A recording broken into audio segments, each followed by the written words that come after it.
August रोजी मौदा तहसील आणि आरोळी police station अंतर्गत येणाऱ्या धानोली गावात काही महिला शेतात भात रोवणी करत होत्या।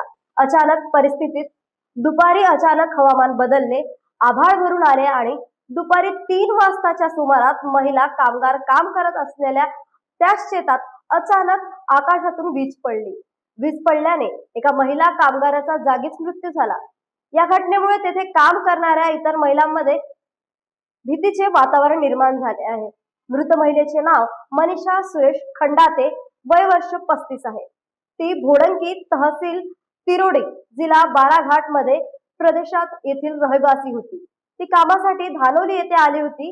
घटनेची माहिती मिळताच तलाठी धानोली मंडळ अधिकारी गोपाल कुलुंबरकर, महसूल प्रशासन मौदा घटनास्थळी पोहोचून पंचनामा केला असून मृतक व्यक्तीच्या परिवाराला शासन मदत करणार असल्याची माहिती समोर आली आहे। न्यूज एक्सप्रेस करिता पूनम बोरकर यांची बातमी।